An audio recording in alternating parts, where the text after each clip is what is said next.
l'Église du Seigneur Jésus-Christ.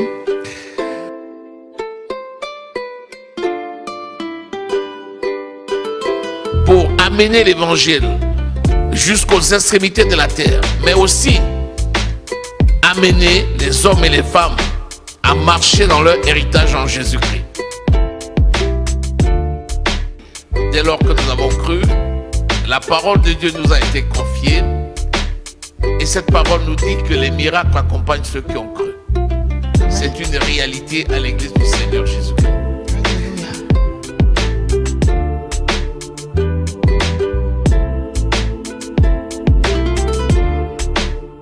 Je vais vous prendre un seul exemple dans la Bible. Pierre et les apôtres marchaient avec Jésus. Et un jour, le Seigneur Jésus lui a dit dans Luc, « Simon, Simon, Satan t'a réclamé pour te cribler comme du froment. Mais moi, j'ai prié pour toi. Et toi, quand tu seras converti, va et affermis tes frères. » Est-ce que Pierre n'avait pas cru? Il avait cru. Mais Pierre n'était pas converti. C'est quoi être converti? C'est ce que nous allons voir. Beaucoup de personnes ont cru, ils croient. Ils ont la foi que Jésus est mort sur la croix pour leurs péchés. Leurs noms sont même écrits dans le livre de vie. Mais ces personnes ne sont pas converties. Le mal de l'Église aujourd'hui, c'est qu'il y a beaucoup de personnes qui ne sont pas converties. La douleur des pasteurs que nous sommes, ta douleur, pasteur Hubert, toi et ton épouse, c'est que tu draines avec toi des gens qui ne sont pas convertis. La difficulté que beaucoup de personnes ont de marcher avec le Seigneur, c'est un problème de conversion. Vous savez, tu peux avoir l'argent, l'euro. Quand tu vas à Londres et que tu veux la livre sterling, tu dois faire quoi? Convertir, il faut que je change ça. Il faut que je change. On est ensemble? Et tout part de là, même dans les relations, dans les maisons. Les problèmes de famille, les problèmes des enfants, les problèmes de jeunes partent de là. Et la conversion est capitale. Elle est capitale. Même pour réussir dans la vie, si tu rates la conversion, tu ne réussiras pas. Permettez-moi de vous le dire. Même dans la vie académique, professionnelle, quand tu rates la conversion, tu ne réussiras pas. Ta place ne sera pas dans cette société. Ta place ne sera pas dans la société. Tu seras isolé. C'est biblique. Simon, Simon. Et c'est ce que le pasteur a fait ce matin. Prions. Et conduisant l'Église à renoncer, à se séparer des pièges de Satan. C'est toujours Satan. Il vous a réclamé. Et le diable réclame. Il passe son temps à réclamer. Ton âme, ta vie, ta santé, tes finances, tes enfants, ton mari, ta femme, tes frères. Il réclame. La Bible nous dit qu'il rôde comme un lion, cherchant qui dévorer. Et Jésus dit à Pierre, mais j'ai prié pour toi. Il ne s'est pas arrêté là. Il ne s'est pas arrêté là. Il a continué en disant, mais toi, pour qui je viens de prier, quand tu seras converti, va affermir tes frères, les autres.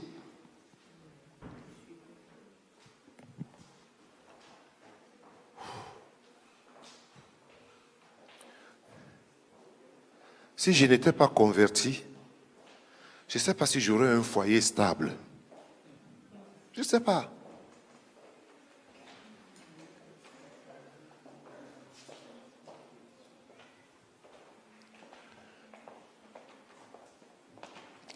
Maintenant, posons les choses les unes après les autres pour mieux me faire comprendre. C'est que vous avez des cahiers, d'autres n'ont pas, vous avez des Bibles. Mais je vais prendre le mot d'abord disciple. Faites de toutes les nations les disciples. Il faut que tu te poses la question. Donnez-moi votre attention, s'il vous plaît. Et ne soyez pas distraits par vos enfants.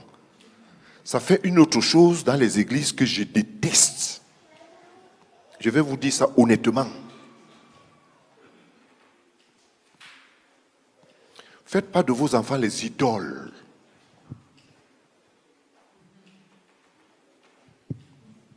Et c'est le mal en Europe. Les enfants sont les idoles. Et vous savez ce que Dieu fait des idoles? Il les renverse. Allez lire vos Bibles. Dieu renverse les idoles. C'était une parenthèse. Les disciples, c'est quoi? Il faut que tu te poses la question, est-ce que je suis un disciple? Et je ne parle pas disciple du pasteur Hubert, disciple de Christ. C'est écrit ici, Église du Seigneur Jésus. Et j'aime bien l'appellation-ci. Je suis les messages du pasteur sur YouTube. Je suis souvent vos cultes. J'écoute les enseignements qu'il donne ici. Et je me dis, ouais, est-ce que le pasteur Hubert a jaugé le contenant de ces gens-ci? Il vous donne, il enseigne les choses qu'on enseigne dans les universités chrétiennes.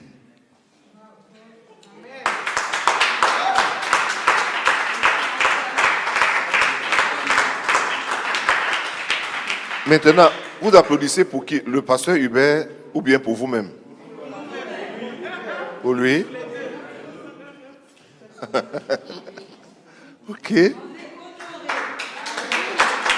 Ok. Maintenant, si le pasteur Hubert enseigne, il donne les enseignements au niveau universitaire, est-ce que vous avez le niveau universitaire là? C'est la question.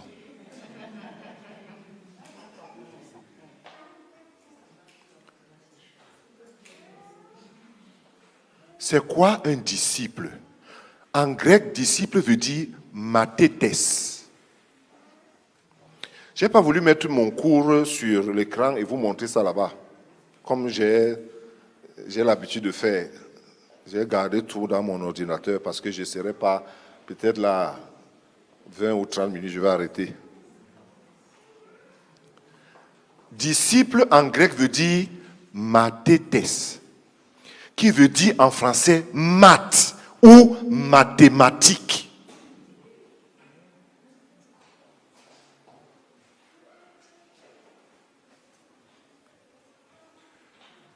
Disciple, ce n'est pas quelque chose que Jésus a inventé. Jésus n'a pas inventé ça.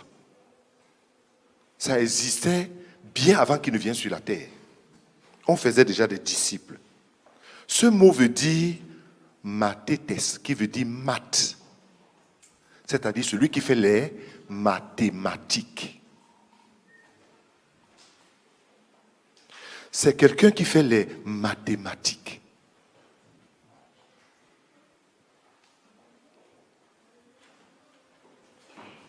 Qu'est-ce que ça veut dire? Quelle est la relation entre les mathématiques et l'évangile que nous prêchons là maintenant? Quelle est la relation?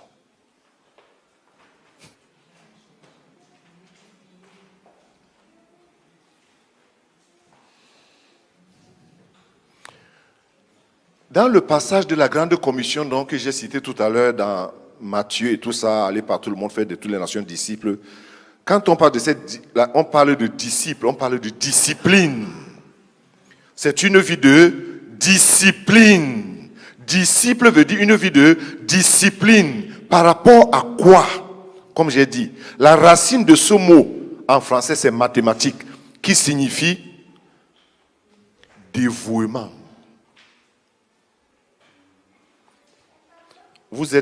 certains parmi vous, vous êtes des intellectuels ici. Vous comprenez quand on parle d'un mathématicien.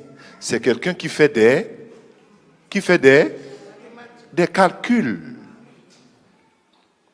En un mot, un disciple est quelqu'un qui peut calculer le monde dans lequel il vit par le prisme des Écritures. Amen. Vous comprenez ça? Un disciple, c'est quelqu'un qui calcule le monde dans lequel il vit au travers de ça.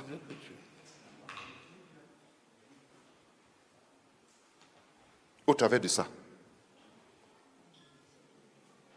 Il fait les mathématiques de tout son environnement, tout ce qui l'entoure, tout ce qu'il voit, tout ce qu'il entend, tout ce qu'il sent. Il mesure ça par le prisme des Écritures. Amen. Pourquoi? Parce que la vie ne doit pas le surprendre.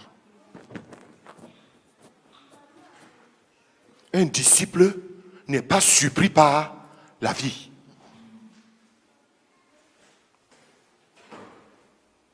Malheureusement, ce n'est pas notre cas.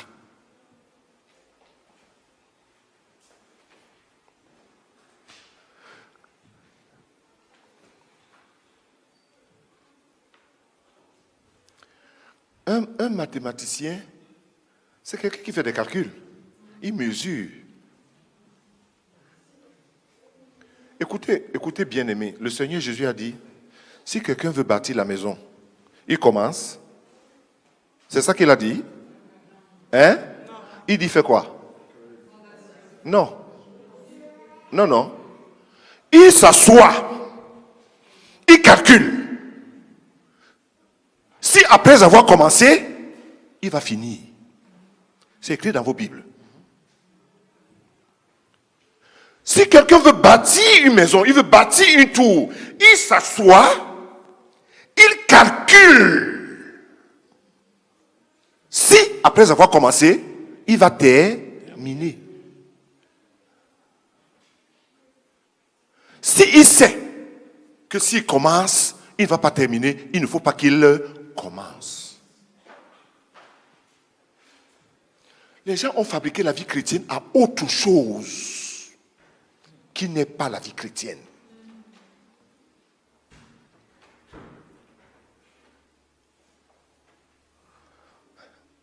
Même dans le mariage, on ne dit pas que, ok, je suis marié, c'est le Seigneur qui donne les enfants. 1, pim, 2, pim, 3, pim, 4, pim, 5, pim, 6, pim, 7, les 12 tribus de tel.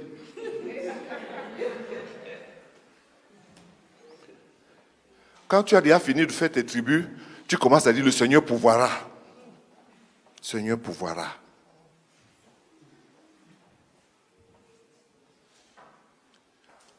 Non, c'est pas comme ça.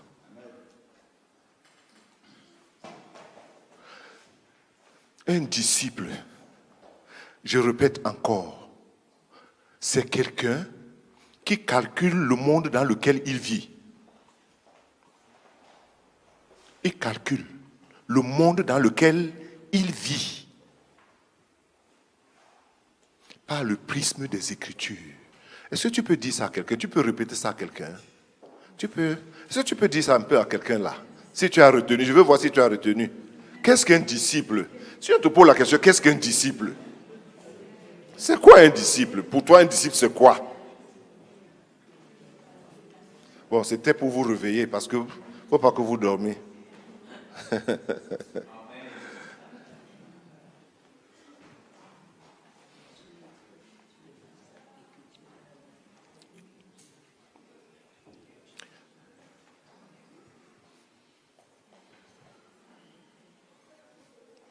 Mais il ne calcule pas seul. Il a les Écritures et il a les pasteurs inspirés et bénis de Dieu pour cette tâche. D'où vient maintenant le besoin des mentors. C'est pour ça qu'on vous enseigne ici.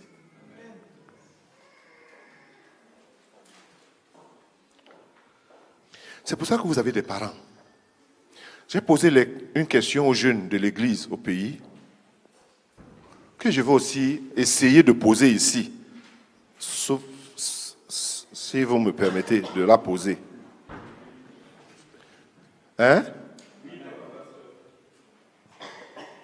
J'ai posé la question aux jeunes. Ils sont beaucoup dans notre église au Cameroun. Il y a beaucoup de jeunes et des enfants.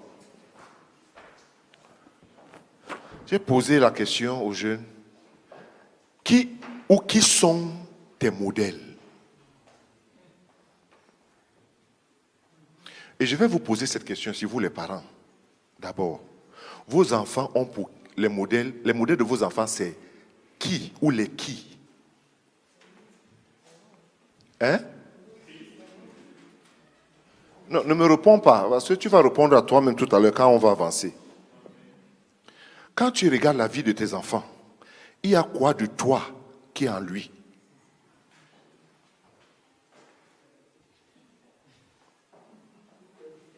Quelles sont les choses, des bonnes choses qu'il y a en toi que tu trouves dans ton enfant?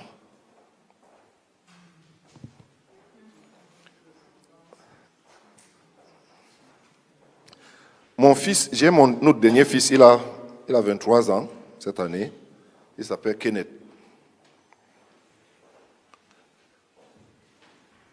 J'ai des moments seul avec lui.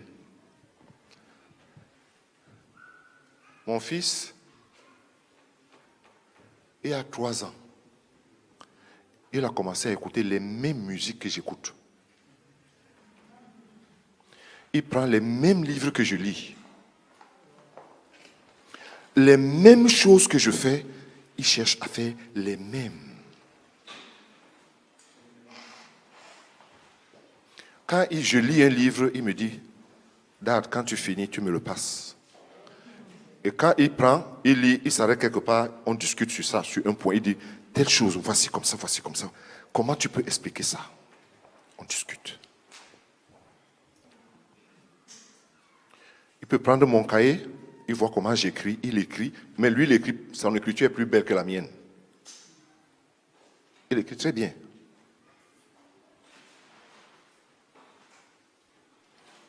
Pourquoi?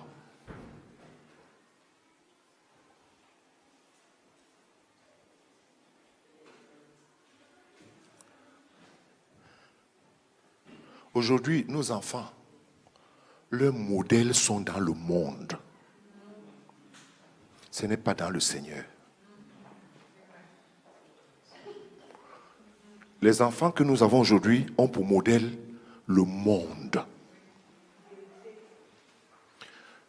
Demandez-leur de vous donner le nom de 12 apôtres. Je parle des jeunes, des 12. Donne-moi le nom des 12 apôtres. Je ne pense pas qu'ils seront capables. Mais dis-leur de tout donner le nom des meilleurs musiciens de la nouvelle musique.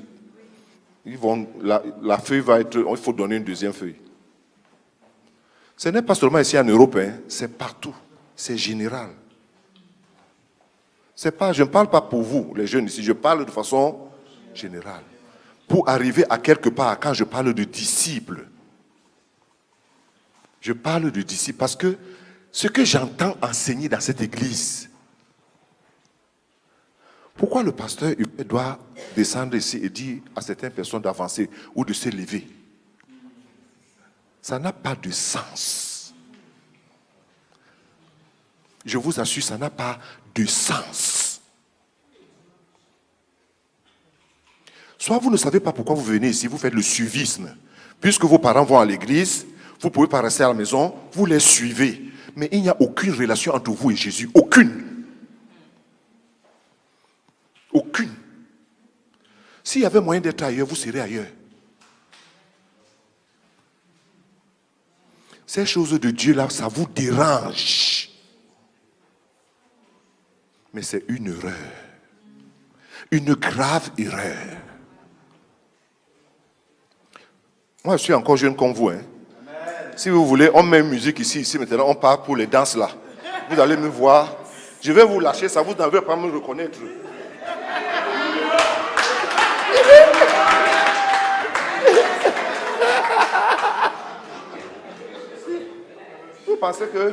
Vous pensez que vous dépassez qui est là?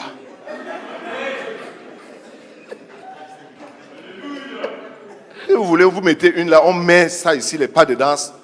Vous n'allez pas me reconnaître. C'est tout. On peut se gâter partout. Vous voulez le maco, ça, je vous mets ça, on se gâte là. Vous voulez quoi?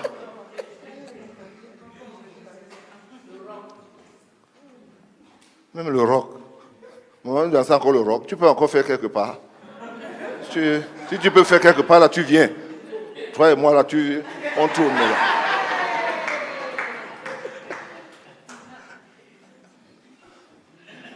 Mais vous voyez, deux choses. Mes fils, mes enfants qui sont ici. Paul dit, ces choses qui étaient pour moi comme des gains, je les ai regardées comme une perte pour gagner Christ. Ces choses qui étaient pour moi comme des gains, je les regarde comme de la boue. Pourquoi?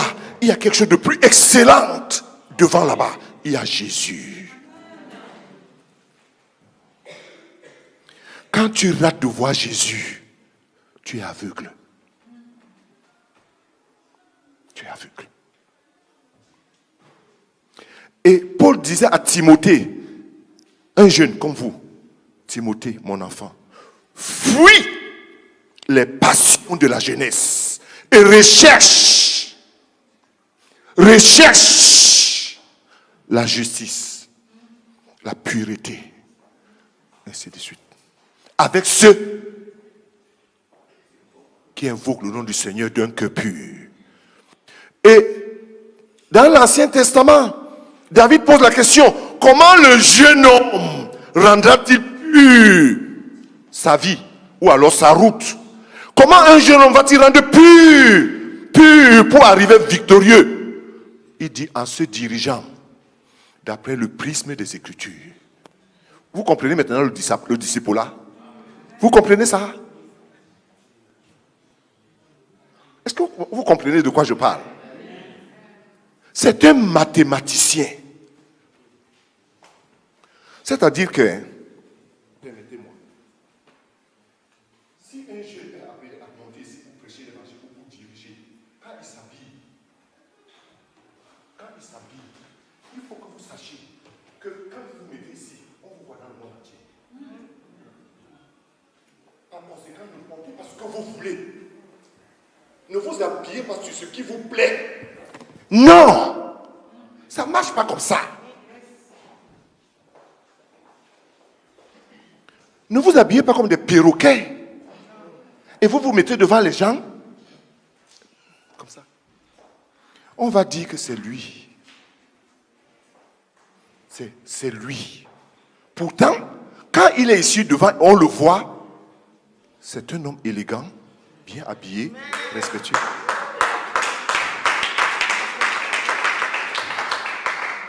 Dans son gestuel, dans son langage et tout. Il communique.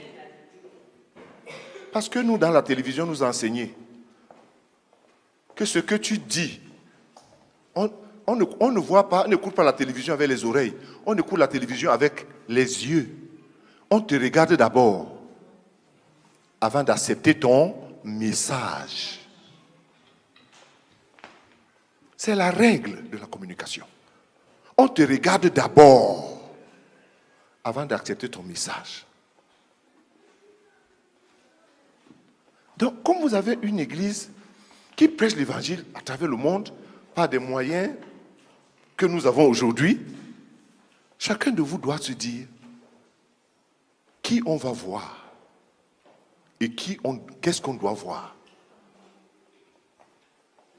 Qui revient sur le fait qu'un disciple, c'est quelqu'un qui calcule.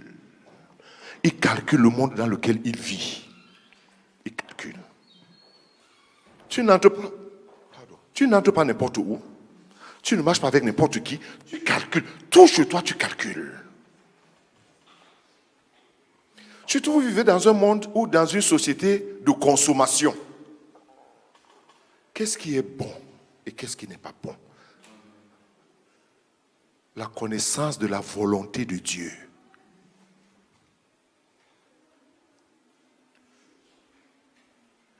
Un disciple, c'est quelqu'un de dévoué et de passionné. C'est un étudiant.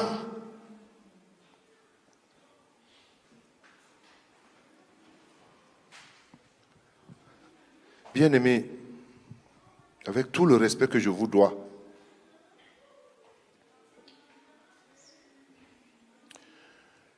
beaucoup de personnes pensent que Jésus s'est levé un matin et il a commencé à faire des disciples. Non. Lorsque vous lisez dans la parole de Dieu, vous entendez, on l'appelle Rabbi, c'est-à-dire maître. C'est parce que lui-même est passé par la même voie. Lui-même est passé par là. En Israël, on ne pouvait pas t'appeler Rabbi, c'est-à-dire maître, si tu ne l'es pas. Ce n'était pas un titre, c'est quelque chose que tu as mérité.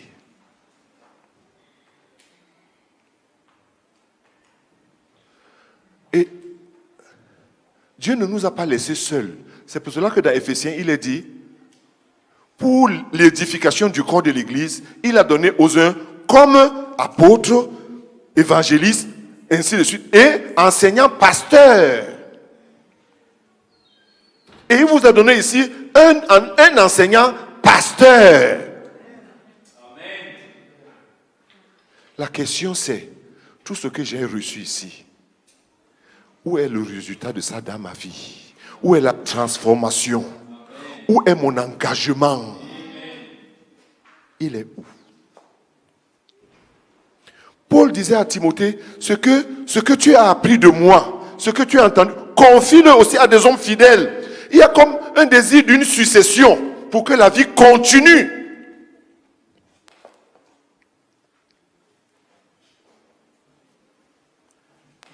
Pasteur Hubert, il faudra qu'il y ait les dimanches ici où c'est une supplication. Ah, c'est dans mon sac là-bas.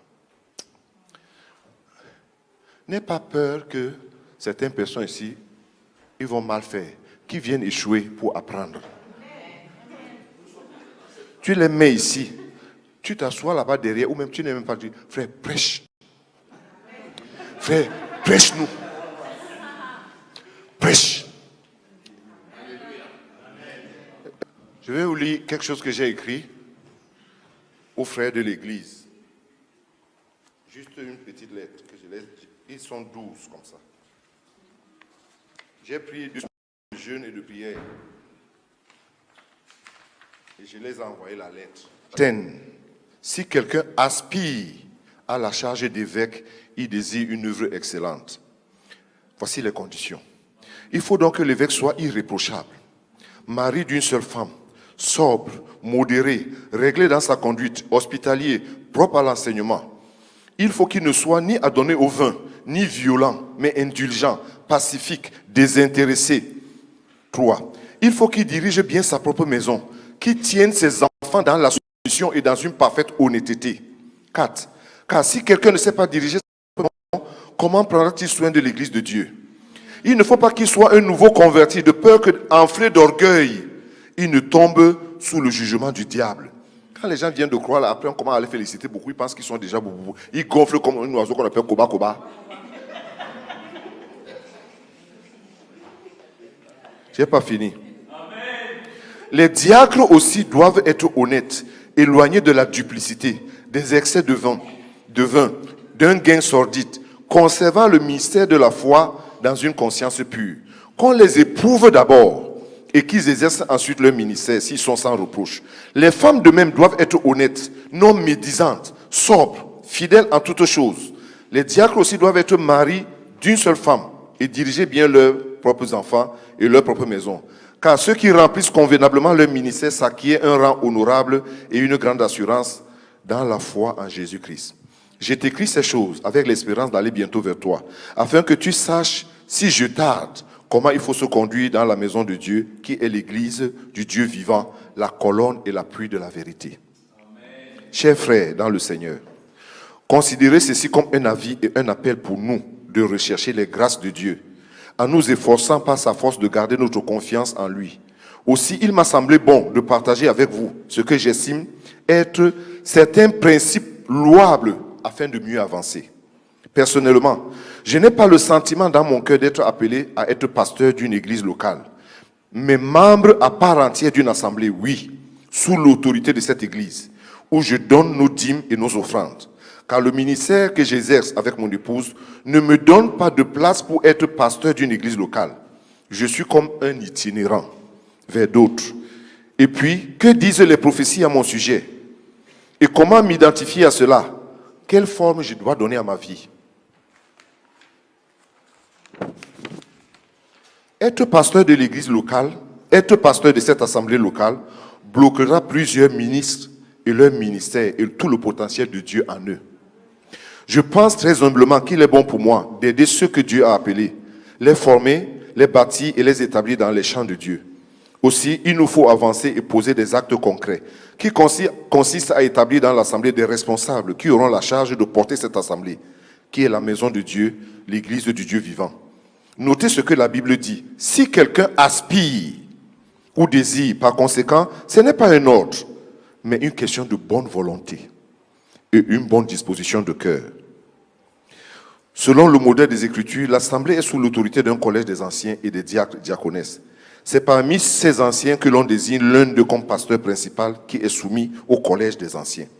Je n'ai pas voulu dire quoi que ce soit à ce sujet, sans au préalable avoir votre avis et votre accord. À vous qui êtes sur la liste que je tiens devant le Seigneur dans la prière et le jeûne, en vous adressant cette lettre. C'est pour que chacun de vous prie et écoute Dieu pour lui-même, sans contrainte ni faveur de l'homme que je suis. Car nous ne sommes pas dans une course. Il est aussi important que vous sachiez que Dieu, ce n'est pas des gens parfaits que Dieu cherche, parce qu'aucun de nous ne l'est. Mais nous travaillons de plus en plus jusqu'au jour où lui-même le fera. Et j'ai partagé d'autres choses.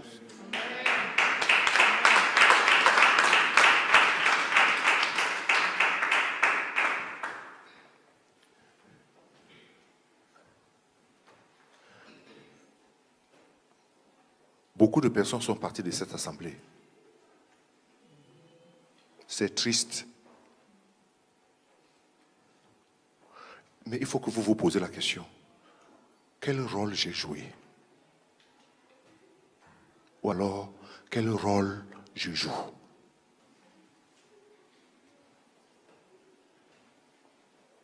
C'est très facile de remarquer que les gens sont partis et ne pas se poser la bonne question. Quel rôle j'ai joué et quel rôle je joue? C'est très important. Malheureusement, le temps nous fait défaut. Je tiens à respecter le temps. Non. Mais je voulais vous encourager à une chose. S'il vous plaît. C'est vrai que je n'ai même pas donné la moitié de ce que je voulais dire, mais j'ai écrit ceci ici, quand j'étais ici en France, en Belgique. Une des tâches les plus importantes pour un responsable chrétien est de préparer et de mettre en place des nouveaux responsables. Car assurer une bonne relève est la meilleure façon pour un responsable d'avoir une bonne influence qui perdure et de marquer son temps. Ceci est valable que ce soit dans le cadre d'une organisation ou d'un petit groupe.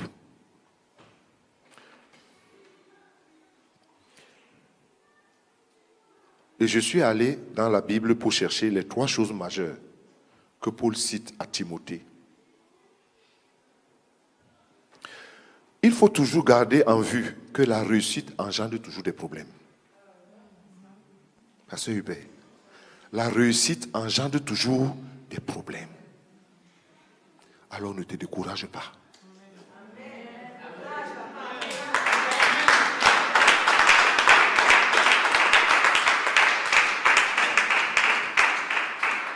Ne crains pas.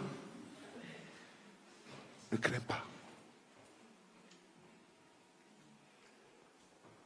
Je sais ça par expérience.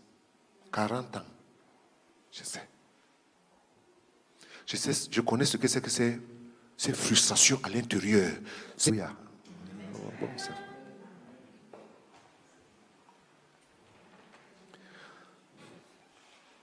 Et c'est le sentiment que Paul avait lorsqu'il écrivait à Timothée. En fait, les choses allaient bien. Ça allait bien avec Paul. Ceux qui connaissent la Bible, vous allez voir que Paul, à un moment, donne le témoignage. Il dit, oh, tous ceux-ci ont cru, toute une ville a cru, s'est convertie au Seigneur. Quelque temps après, il dit, tous ceux-là de l'Asie m'ont abandonné. Il ne reste que tel et tel. Il dit, tous ceux-là qui dansaient à l'église, qui dansaient, il dit, tous ceux-là m'ont abandonné. Il ne restait que tel et tel.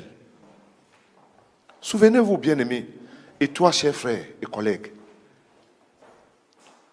la Bible dit qu'une foule suivait Jésus. Une foule. Lorsque Jésus est ressuscité, il n'y avait que 120 qui étaient dans la chambre haute. 120. Où étaient les autres?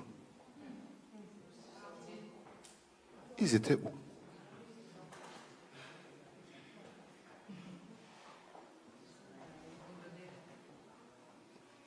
Mais le Seigneur savait que la réussite engendre les problèmes.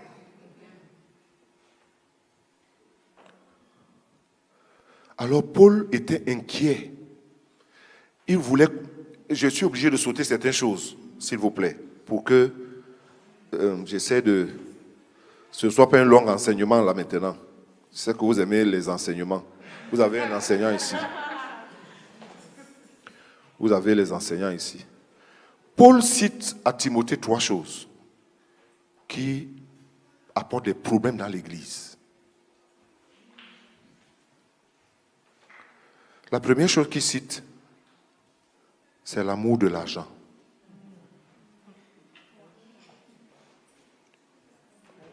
Paul dit, voici les 3 principes Timothée pour tout chrétien, pour tout responsable et pour tout chrétien. L'amour de l'argent, dans 1 Timothée 6. L'amour de l'argent entraîne le mal. Comment? Avoir de l'argent n'est pas mauvais en soi. Mais le tort, c'est de l'aimer. Que signifie aimer l'argent? J'ai écrit, je vais essayer juste de lire pour vous.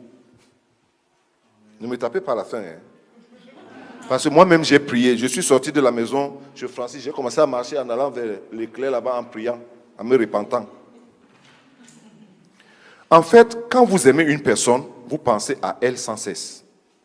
Vous prenez vos décisions en fonction de cette personne. Vrai ou faux? Je veux que vous me répondiez. Quand vous aimez une personne, vous pensez à cette personne tout le temps. C'est pas vrai? Ah, vraiment, là, vous n'êtes pas sûr. Là, vous ne voulez pas me répondre. Vous ne voulez pas dire que c'est vrai. Hein, maman, tu ne veux pas dire que c'est vrai. Hein? Quand tu aimes une personne, tu penses toujours à la personne là, non? Ouais, vraiment. Ouais, mon chéri. Ouais, mon enfant. Ouais, mon... Ouais. Tout le temps. Quand...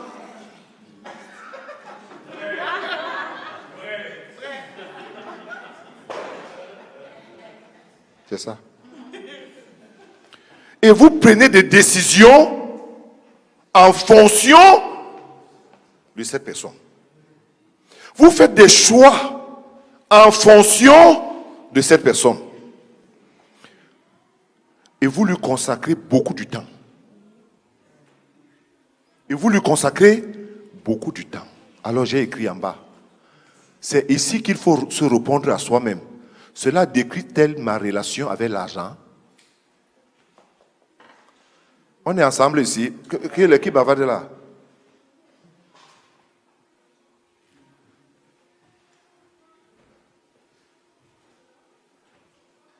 Quand on se lève le matin, nos premières pensées, c'est pas sur Dieu. Hein? C'est pas sur Dieu. C'est sur ce que nous aimons. L'argent. L'argent. Les décisions que nous prenons, c'est en fonction de combien on a et combien on n'a pas. Ce n'est pas en fonction de ce que le Saint-Esprit a dit.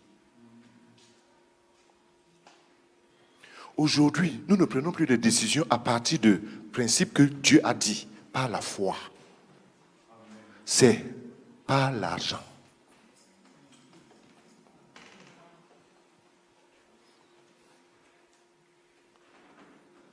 Aujourd'hui, nous faisons nos choix en fonction de ça. Peut-être tu as prié que tu veux une voiture. Le Seigneur dit qu'il va te donner une grande Mercedes. Toi, tu mets d'abord les mains dans les poches, tu dis que quand j'aurai l'argent. Tu ne dis pas, le Seigneur a dit, donc, j'aurai ma Mercedes. Maintenant, tu commences, c'est pas l'argent. Et le temps que nous mettons, la semaine a 168 heures. Une semaine, 7 jours. Cela a 168 heures. Pose-toi la question. La dîme de la semaine de 168 heures, c'est combien? S'il vous plaît, répondez-moi. La dîme de 168 heures, c'est combien d'heures? Hein? Hein? Donc 17 heures. 17 heures. Entre nous ici. Entre nous, soyons entre nous. Nous. On est entre nous, non? Hein? On est entre nous. Entre nous. Est-ce que dans la semaine, tu donnes à Dieu 2 heures? 2. Je ne parle pas donner à Dieu 2 heures pour venir ici. Tu fais quoi? Toi, hein? Donc, tu dépasses les 17 heures. Alléluia. Alors nous tous, est-ce que c'est notre cas?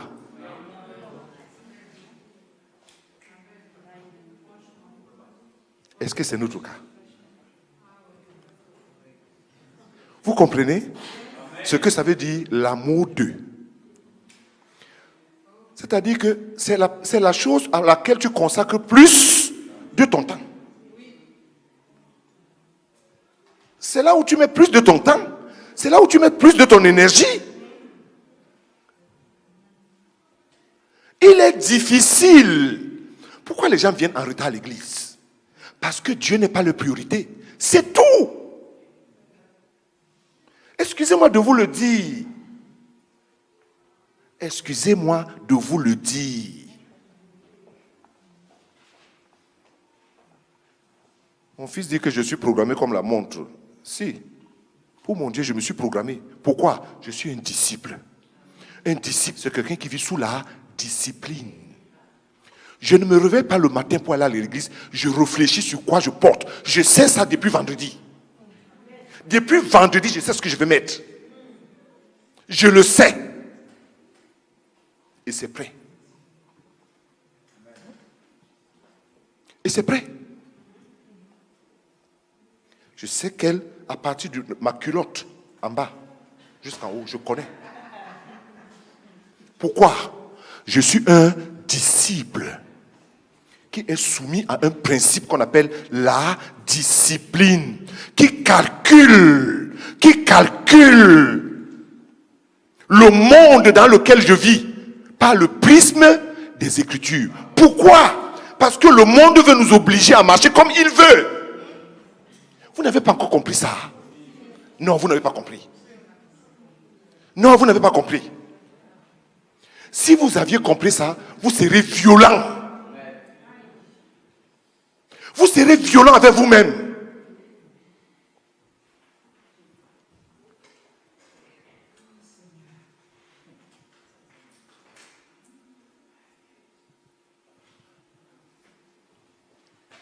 Le monde est un système qui oblige les gens à marcher selon ses conditions. Les enfants de Dieu sont les enfants du royaume. Ils savent. Je vis dans quel environnement? Je vis où? C'est un mathématicien. Un disciple, c'est un mathématicien. Et vous savez, les mathématiciens sont les gens qui discutent. C'est-à-dire qu'ils sont toujours en train de mettre en cause. Ils sont toujours en train de mettre en cause des situations. Ça, c'est un disciple. Est-ce que ceci m'aide à avancer avec le Seigneur? Est-ce que ceci m'aide à le connaître plus? Est-ce que ceci m'aide à développer ceci? C'est ça le disciple, le disciple-là. C'est pour cela que Pierre a dit, Jésus a dit à Pierre, quand tu seras converti. Pierre n'était pas converti. Pourquoi? Il n'avait pas encore compris que être disciple, c'est calculer le monde dans lequel il vit au travers de son appel. Au travers de son appel. Viens, tu seras pêcheur d'hommes.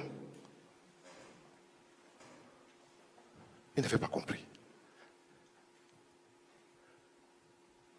Ça, c'est la première chose. L'amour de l'argent. L'amour de l'argent. J'ai dit, quand vous aimez une personne, vous pensez sans cesse à elle. C'est pour ça que je veux rentrer mardi. J'étais prévu pour rentrer le 8. Parce que voilà, elle a compris. La deuxième partie de moi-même est là-bas. Il faut que je rentre. Elle me manque.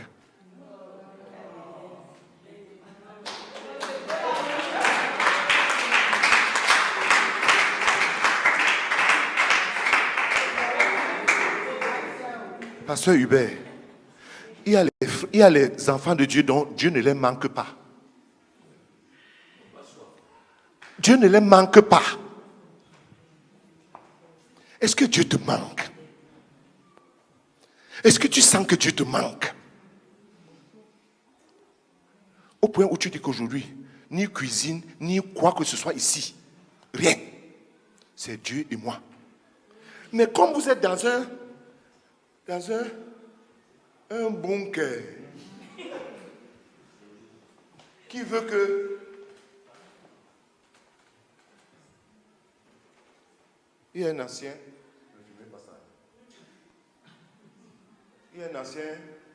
musicien français à l'époque, j'étais encore très jeune, qui a chanté la société est à renoncer à me transformer, à me déguiser pour lui ressembler. Les gens qui me voient passer dans la rue me traitent de pédé. Qui a chanté ça? Écoutez ces paroles. La société avait programmé Polnareff.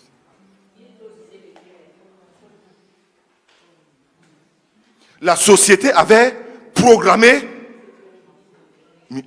Polnareff.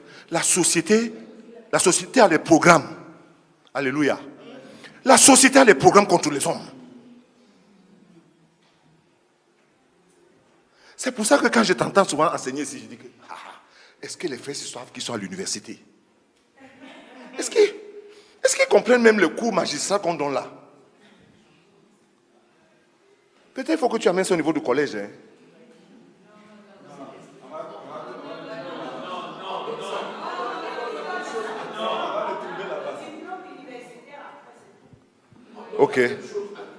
Ok. La même chose là, c'est en train d'être donné aux enfants là-bas. Ok. Avec le langage qu'ils peuvent comprendre. Alors, comme il je faut parle que ici, les gens soient là. Donc. Pour recevoir. Donc. J'ai dit tout à l'heure que, pour que je ne me perde pas, j'ai dit tout à l'heure que le pasteur a conduit l'église à faire des prières, des déclarations pour entrer dans leur héritage et dans leurs promesses. Et que pour certains, cela ne va pas s'accomplir. Pourquoi? Tu dois commencer par te repentir. Tu ne peux pas commencer à dire je déclare. Tu dois dire Seigneur, je me repens de ma mauvaise volonté. Il y a les bénédictions de Dieu qui ne viendront jamais dans ta vie sans qu'il y ait un effort. Il a parlé tout à l'heure de la maturité spirituelle. Elle est conditionnée par ta coopération avec le Saint-Esprit. De dire Seigneur, je me repens. Même vous les jeunes, vous devez dire Seigneur, pardonne-moi. Pardonne-moi parce que mes parents ne sont pas, ma mère n'est pas mon modèle. Pas. Excusez-moi, hein. Peut-être que ta maman est ton modèle. C'est bon, moi vraiment je te félicite. Chaque enfant devait, son modèle devait d'abord être ses parents. Ses parents. D'abord, ses parents.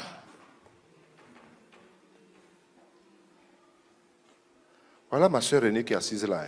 Je peux vous dire, tu me mets à la cuisine, je fais tout. Pourquoi? Ma relation avec ma mère. J'étais à côté d'elle. C'est là où j'ai appris. Je n'ai pas appris ça avec la Bible. J'ai seulement trouvé ça dans la Bible après. J'ai dit, ah, donc je faisais bien. Hein? Je faisais bien. Moi aussi, j'avais l'afro, hein, comme vous là. Je vais vous montrer ma photo. Quand j'avais 20 ans, j'étais comme Jim Kelly. L'afro. Mais maintenant, il y a une piste d'atterrissage là. C'est fini. On va faire comment? Donc nous devons commencer par la repentance de cette mauvaise attitude. Seigneur, je me repens de la mauvaise attitude de mon cœur. Le pasteur a dit ici que certaines personnes, même quand on prie, ils n'ouvrent pas la bouche. C'est toujours cette mauvaise volonté. La mauvaise volonté contre toi-même. C'est d'abord contre toi-même. La révélation de Dieu ne vient pas dans un cœur qui est distrait. Non, il faut que je finisse. La deuxième chose après l'amour de l'argent, c'est l'avidité dans l'église. L'avidité entraîne les disputes. L'avidité, avide. Il est clair que l'argent prend trop d'importance lorsqu'il commence à affecter d'autres domaines de notre vie. Dans l'église primitive, c'est l'avidité de certains dirigeants qui les avaient éloignés de la saine doctrine. Un agenda de jalousie, des disputes, des dénigrements réciproques, des soupçons malveillants, des discussions interminables. Encore aujourd'hui, l'argent est la source de nombreuses querelles dans l'église. Je connais que vous avez des moments difficiles ici. Vos emplois du temps ne concordent pas avec les réunions et tout ça. Ça, c'est comme ça ici, je sais. Mais autant que vous pouvez vous être convaincu dans votre cœur que vous faites ce que l'apôtre Paul dit. Faites tous tes efforts pour joindre. Paul dit à Timothée, fais tous tes efforts pour joindre à ta foi. Il cite les vertus. Il dit, faites tous vos efforts pour joindre à ta foi. Il y a des efforts à faire. Ces choses ne tombent pas sur la tête de quelqu'un, et puis il se rend compte qu'il est béni financièrement.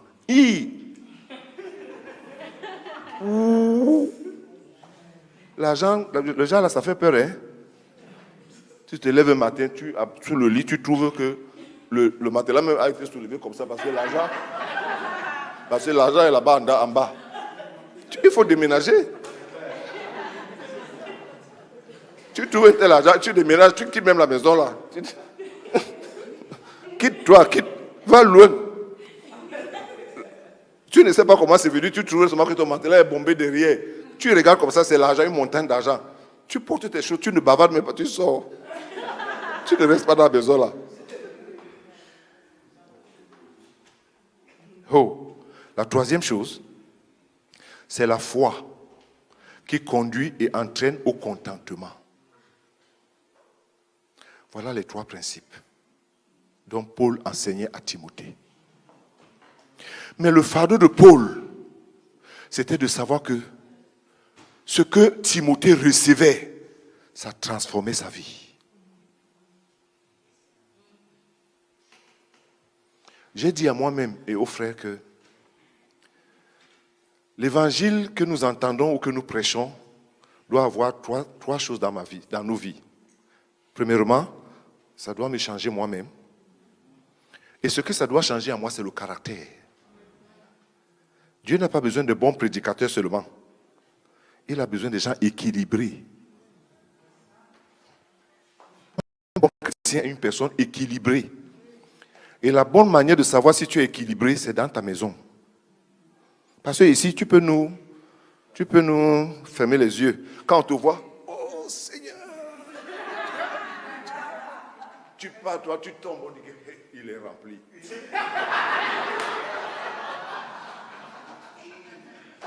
À la maison, ce qui sort, c'est autre chose.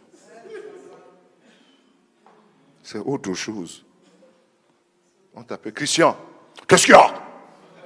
Ah, c'est pas le Christian qui était rempli.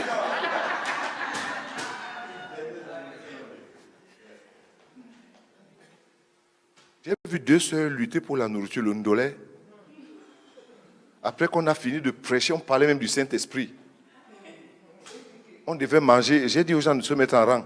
L'autre dit que non, c'était ma place, l'autre c'est ma place. Chacun avait son plat. Elles ont pris ça. Et je suis arrivé. Je suis monté sur la table. J'ai dit, oh, voyez les gens qui sont remplis du Saint-Esprit. Elles-mêmes se sont arrêtées.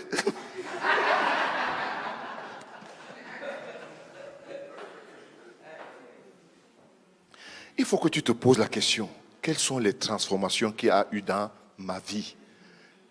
Voici une nouvelle année qui a commencé. Je ne sais même pas, je n'ai même pas posé ma question. L'année passée, combien de personnes ont fini même de lire le Nouveau Testament ici? Qui a fini? Non, ne réponds pas à la place des autres, madame. Je risque de... Qui était là quand je donne le devoir? Qui était là? Pardon, qui était là? Ok, qui a lu? Ou qui a essayé? Qui a essayé? Hein? Tu n'as pas terminé. Assis dans les Écritures, tout ce que le pasteur Hubert va vous dire ne va pas rester. Parce que les enseignements qu'il vous donne, il faut que ça trouve un socle. Et ce socle, c'est ce que vous-même vous lisez.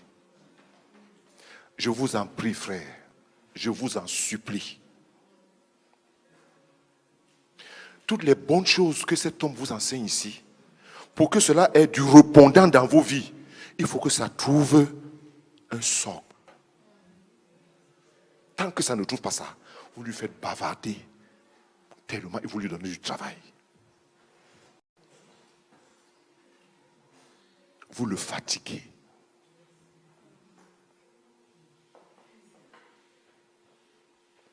C'est pour ça que quand je viens ici dans cette église, je m'abstiens de dire certaines choses dont vous n'allez même pas comprendre. La plupart des chrétiens connaissent Moïse, un grand homme de Dieu, puissant. Si je vous pose la question, qui était le papa de Moïse s'appelait qui? Hein? Le papa de Moïse, son nom était qui? On ne connaissait pas. Sa maman s'appelait qui? Vous ne connaissez pas. Vous voyez un homme qui est assis ici, qui se donne pour que vous connaissiez le Seigneur. Sa maman s'appelait Jogabeth et son père s'appelait Aram. Mais est-ce qu'ils sont en vue dans la Bible? Ils sont en vue. On ne parle même pas d'eux, n'est-ce pas? On ne parle pas d'eux. Pourquoi Dieu a-t-il choisi plutôt Moïse? Pourquoi toi? Pourquoi c'est toi? Tu vois ton privilège? Tu vois le privilège que tu as? On parle de la belle-mère de Pierre, mais on ne parle pas de sa femme. On ne parle pas de sa femme. Même pas mentionner son nom. Et je peux vous poser beaucoup d'autres questions comme ça, vous ne saurez même pas. La plupart des parents de ces gens ou bien de leur famille sont passés de façon anonyme. Mais est-ce que c'est parce que les autres étaient méritaient plus que eux? Non! Dieu a porté leur choix sur eux, comme Dieu a porté son choix sur toi. Alléluia. Donc, profite de la grâce que Dieu t'a donnée. D'être là où tu es et d'être béni par les enseignements. Profite. Parce que, à la fin, tout ce qui nous restera, c'est ce que nous avons gardé dans notre cœur. Quand un homme part, il n'emporte sauf ce qu'il y avait dans son cœur. Le seul héritage qu'un homme a, c'est ce qui était dans son cœur. Si c'est le monde qui est dans ton cœur, alors tu périras. Si c'est Christ, tu le verras. Le seul véritable héritage qu'un homme a, c'est ce qui reste dans son cœur. Et David dit, je sais ta parole dans mon cœur, afin de ne point pécher contre toi. Qu'est-ce qui serait dans son cœur? C'est l'argent? C'est les diplômes? C'est les nouvelles voitures? Il y a un footballeur camerounais qui a dit, il est chrétien, je ne veux pas que les gens me connaissent comme une star de football. Parce que ce jour, Dieu ne va pas me demander combien de buts j'ai marqué, combien de victoires j'ai gagné. Il va me demander combien tu as avec Christ. Il y a des gens qui veulent qu'on le connaisse à partir de leur manière de s'habiller, leur manière dont ils ont fait leurs cheveux, leur manière dont ils prêchent. Non, non. David dit, je sais ta parole. Qu'est-ce que toi tu sais? Pour revenir encore à cette affaire de disciple, c'est quelqu'un qui calcule tout sur le prisme des Écritures. Un enfant de Dieu, c'est quelqu'un qui calcule tout avec les Écritures. Est-ce que ça m'aide à avancer? Qu'est-ce que nous serrons dans notre cœur?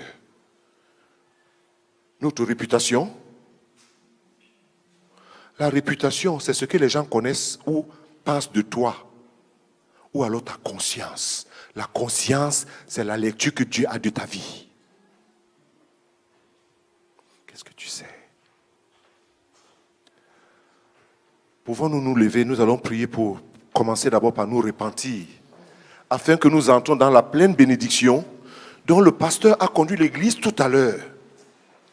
Si pour toi c'est la négligence, si pour toi c'est le manque de volonté, de bonne volonté, vraiment, s'il vous plaît, et sois juste sérieux pour une fois. Je ne suis pas en train de te dire d'être comme le pasteur Kofi. Qui veut être béni ici? Qui veut être béni? Qui veut que Dieu le bénisse? Nous voulons tous être bénis. Même ne serait-ce que la santé. Même ne serait-ce que la santé.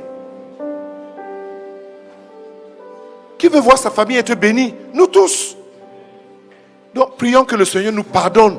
Là où nous avons manqué par une certaine attitude qui ne l'a pas plu. Nous avons donné accès à Satan. Nous lui avons donné trop d'accès. Trop. Quand tu dois te lever pour prier, tu ne te lèves pas pour prier. Tu penses que quoi?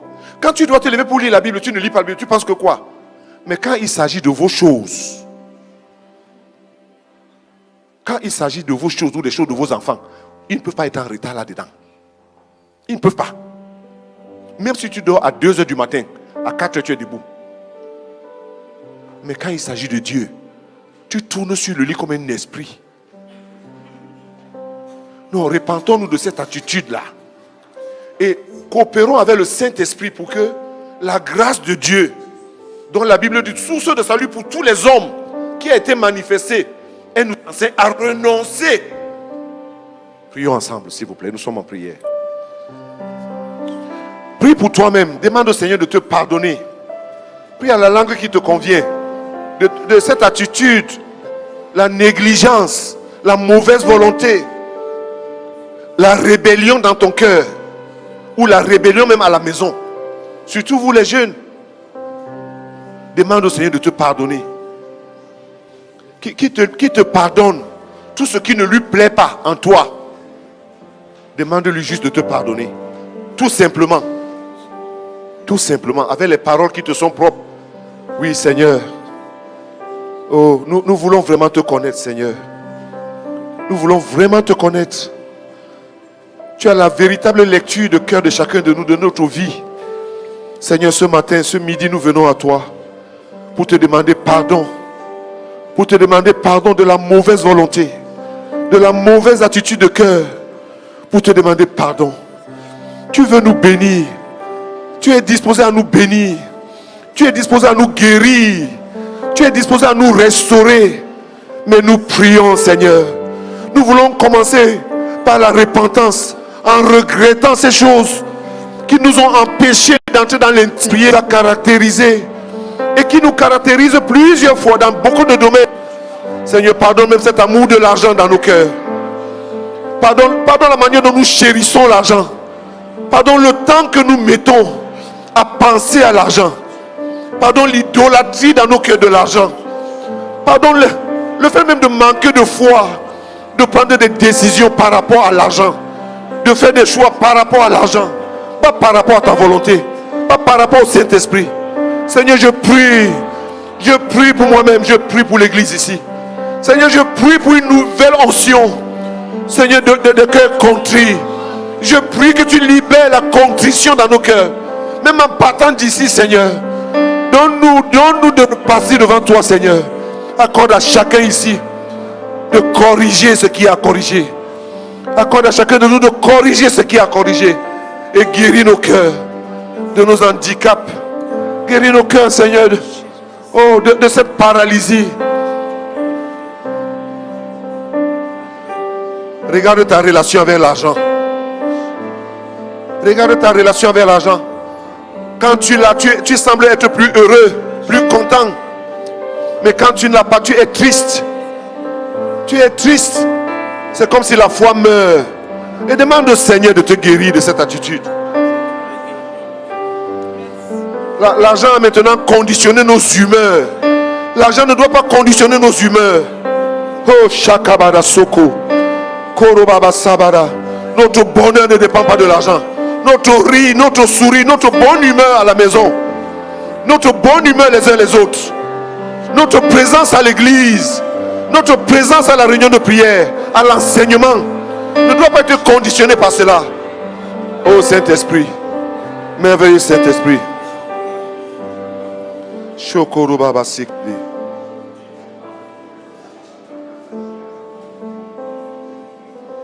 Alléluia. Non, jamais je ne saurais dire de mon Sauveur l'immense amour. Mais je veux pourtant vous le dire que mon cœur l'aime sans retour. Poussé par son amour sublime, il me conduit au ciel. Amour divin, grâce infinie, Jésus m'a tout donné. Amour divin, grâce infinie, Jésus m'a pardonné. Paix, gloire, amour, bonheur vie, Jésus m'a tout donné. Ici-bas tout fini, tout passe, famille, amis, bon printemps. Mais dans son amour et sa grâce, Jésus dans son beau ciel m'attend. Et ce Sauveur, toujours le même, hier, aujourd'hui, demain, du haut de la gloire suprême, me conduit par la main. Amour divin, grâce infinie, Jésus m'a pardonné. Paix, gloire, amour, bonheur et vie, Jésus m'a tout donné. Amour divin, grâce infinie, Jésus m'a pardonné. Paix, gloire, amour, bonheur et vie, Jésus m'a tout donné. Alléluia. Alléluia. Asseyons-nous s'il vous plaît. Alléluia. Merci beaucoup. Je ne sais pas si j'ai pu communiquer l'essentiel, mais j'ai pu Merci. Je voulais juste vous provoquer, vous aider à, comme j'essaie de m'aider moi-même, à ne pas rester statique, à comprendre que le monde dans lequel nous vivons ne nous fait pas cadeau. Il ne nous fera pas de cadeaux. Mais Dieu nous a équipés, 1, par sa parole, 2, par son Esprit Saint. 3, par les serviteurs qu'il nous a donnés. Dieu nous a équipés, 1, par sa parole, 2, par le Saint-Esprit, 3, par des hommes et des femmes qu'il nous a donnés pour nous soutenir, pour nous enseigner, pour nous conseiller, pour prier avec nous. Comment devons-nous répondre? De tout cœur, je vous dis merci. Amen. Je vais juste prier.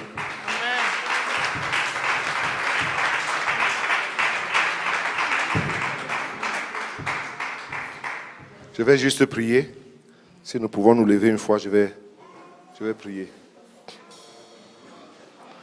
Notre Dieu, notre Père, tu parles tantôt d'une manière, tantôt d'une autre.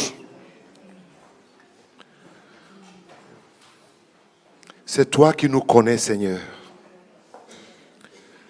Merci de parler à nos cœurs encore ce matin. En fait, tu nous parles chaque jour. Parce que tu nous veux meilleurs.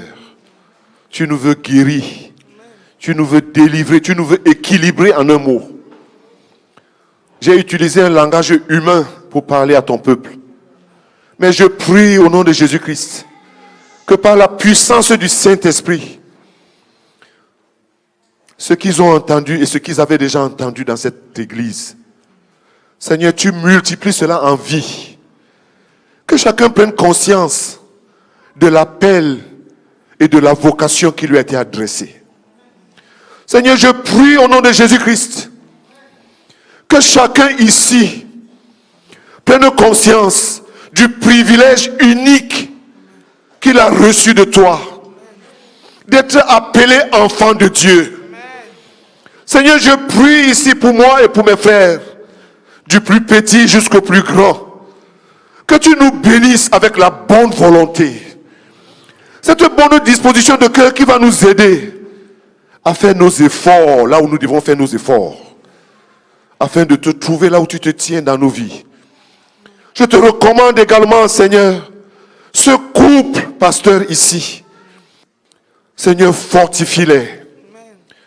Fortifie-les dans cet appel. Fortifie-les dans ce ministère qui est si contradisant, qui se contredit partout. Mais il n'y a ni erreur, ni hasard dans ce qui arrive. Car tu tiens les rênes de ce que tu fais entre leurs mains. Seigneur, je voudrais également te présenter tous ceux qui sont partis de cette église.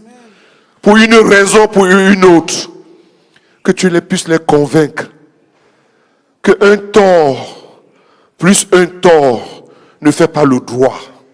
Je prie au nom de Jésus-Christ. Ceux qui ont été séduits par le mensonge de Satan. Ceux qui ont été souffletés par les séductions de ce monde. Seigneur, je prie au nom de Jésus-Christ. Comme au fils prodigue, parle dans le cœur. Oh Dieu, Seigneur, Seigneur, Seigneur, Seigneur, de retrouver le chemin. Seigneur, je prie que tu les bénisses. Je prie que tu les bénisses. Je prie que tu les bénisses. Je prie que tu les bénisses. Quelle que soit leur attitude, quelle que soit leur parole, quel que soit leur comportement en ce moment. Je prie que tu les trouves et que tu les bénisses dans leur santé. Tu les bénisses dans leurs projets, dans leurs effets. Je prie au nom de Jésus-Christ. Oh, merveilleux Saint-Esprit. Merveilleux Saint-Esprit. Je prie pour une nouvelle moisson ici. Koro shaka baba seke. Koro baba samparagoro seke debede. Seigneur, je prie que chaque personne dans cette église soit celui qui porte l'ADN de l'église. C'est-à-dire qui porte du fruit. Amen. Seigneur, je prie que dans cette assemblée, amen, plusieurs portent du fruit, amen, pour une nouvelle moisson. Amen. Je prie que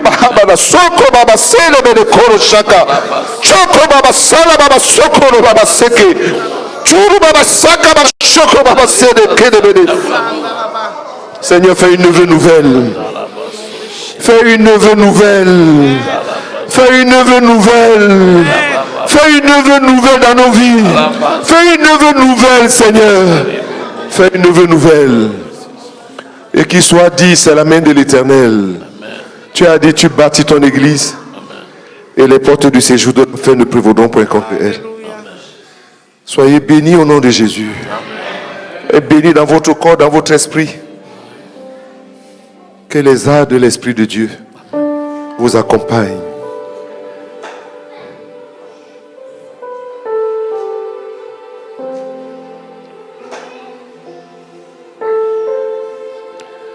Oh.